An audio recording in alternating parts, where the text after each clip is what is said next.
सत्यजित तांबे. प्रश्न क्रमांक 7978. प्रश्न क्रमांक 4. 4 बरोबर आहे मंत्री महोदय. शब्दाप्रमाणे महाजन साहेब असल्यामुळं विचारू शकतो. ही याची प्रॉपर्टी सभापती महोदय. एक मिनिट. एक तर या प्रश्नामध्ये एकच नाव आहे, सन्माननीय एकनाथराव खडसे. नाही असं नाही, ऐका तुम्ही, तो प्रॉपर्टी करा, तुम्ही प्रश्न विचारा, ती उत्तर देईल. पण आपण बघतायत अधिवेशन सुरू झाल्यापासून या सन्माननीय सदस्य जे एकनाथजी खडसे त्यांच्या लक्षवेधी आहेत, त्यांचे तारांकित प्रश्न आहेत आणि दररोज आहेत, पण ते एकही दिवस हजर नाहीत. म्हणजे कशासाठी आपण प्रश्न लागतो घरी बसून सगळे, मला कळत नाही आहे. तुम्ही जर येणार नाही तिसऱ्या ठिकाणी, तुम्हाला माहिती आहे तुमचं काय कारण असेल, वैयक्तिक असेल का ते मला माहीत नाही, पण मग तुम्ही रोज तिथे घरी येऊन प्रश्न टाकायचे. इथे अधिकाऱ्यांना काहीतरी, मग कशासाठी पर्यटन चालले, ते गुत्तेदारांसाठी चाललेत, अधिकाऱ्यांसाठी चाललेत, कशासाठी चाललेत सगळे प्रयत्न सगळे तुमचे. हे तुम्ही एकतर इथे नाही तर तुम्ही हा प्रश्न इथे टाकायचे, बट टाकले तर मग तुम्ही काही एखाद दिवस यायला पाहिजे ना. तुम्ही इथे येतच नाही आणि तुम्ही रोज लक्षवेध्या देत आहेत. लक्षवेध्यासुद्धा रोज असतं त्यांच्या. हां म्हणजे बघा काय याच्या मागचा हेतू काय हे जर आपण आम्हाला सांगा. त्यांनी नाही तर सांगितलं पाहिजे मग मी येऊ शकत नाही. अधिकाऱ्यांनी ब्रिफिंग करायचं, बाहेरून एवढं जाऊन सगळं महाराष्ट्रभरातून इथे यायचं, सगळे अधिकारी या ठिकाणी येतात, ब्रिफिंग करतात आणि हे येतच नाहीत. हे बरोबर नाही. याच्या मागचा त्याचा हेतू काय, कशासाठी प्रश्न टाकतात मग तुम्ही जर येणार नाही आहात.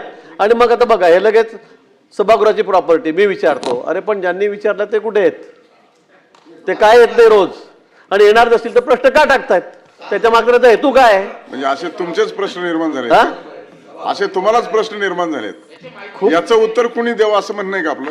नाही सभापती महोदय, आपणच याचं उत्तर द्यावं मी तर म्हणे आपल्याला. का करतात असं, तुम्ही बघितलं असेल दररोज त्याची लक्षवेधी आहे. म्हणजे आजही लिहितील, इथे पाडून देतील, तुम्ही येणार नाही.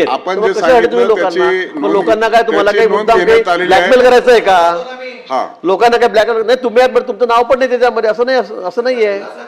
कसला खुलासा करताय सांगा.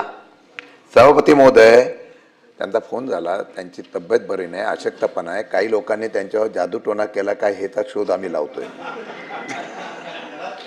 म्हणजे सभागृहात चर्चेला हे अचानक आजारी का पडले अधिवेशनाच्या काळात, त्यांनी असे प्रश्न विचारले होते की काही लोक अडचणीत येऊ शकतात, म्हणून कदाचित नाशिकच्या खरात बाबांकडे जाऊन त्यांनी जादूटोणा केला का याचा शोध आता SIT करते, त्याच्याकडे आम्ही अर्ज देणार आहे.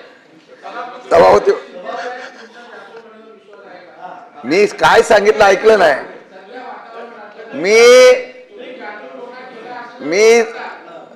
मी SIT चौकशी, प्रवीणजी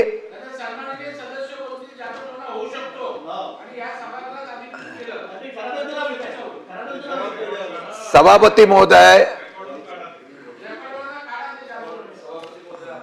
शब्द या ठिकाणी वापरला संशय. तोच संशय गिरीश भाऊंनी व्यक्त केलेला आहे. संशयच व्यक्त केलेला आहे की अशा लक्षवेधी किंवा असे प्रश्न उपस्थित करून तब्येत जर बरी नसेल तर त्याचं काय आम्हाला राजकीय भांडवल करायचं नाही. पण आपण जो शब्द वापरला संशय येण्यासारखंच आहे. नाही रोज प्रश्न लावायचे, रोज लक्षवेधी लावायचे, मग यायचं नाही, मग त्याच्या मागचा हेतू काय आहे हा संशय गिरीश भाऊंना आल्यामुळं गिरीश भाऊंनी हा मुद्दा मांडलेला आहे. शिंदे साहेब आहे की सभापती महोदय, त्यांची तब्येत बरी नाही ही वस्तुस्थिती आहे, आणि खडसे साहेब इतक्या 40 वर्ष 50 वर्ष या राजकारणामध्ये असल्यामुळे त्यांनी अनेकांना घडवलेलं आहे. परंतु तरी सुद्धा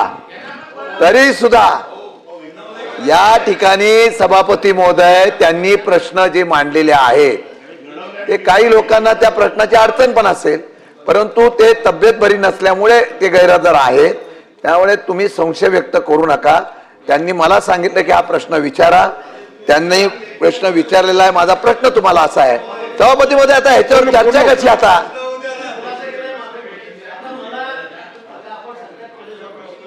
20 दिवस झाले तब्येत बरोबर नाही. ठीक आहे, त्यांची तब्येत बरोबर नाही, ते ॲडमिट आहेत. मला असं कळलं दुरून मी काही फार तपास करत नाही, मला दुरून कळालं की ते ॲडमिट आहेत. मग रोज लक्षवेध्या कशा येतात, रोज लक्षवेध्या कशा येतात. मग आपल्याला माहिती आहे आपण आजारी, आपण जाऊ शकत नाही, रोज लक्षवेध्या विचारायच्या, रोज लक्षवेध्या टाकायच्या, लोकांना ब्लॅकमेल करायचं, अधिकाऱ्यांना सगळ्या दूर तिथे ब्रिफिंगसाठी आम्ही बोलवतो, सगळे अधिकारी कामं धंदे सोडून तिथे येतात, ब्रिफिंग करतात. आणि हे एकही दिवशी देत नाही. सभागृहाच्या एकही दिवस येत बाहेरचे नाही. विषय सभागृहाच्या बाहेरचे विषय सभागृहात मांडू नका. हॉस्पिटल बाहेर आहे ना.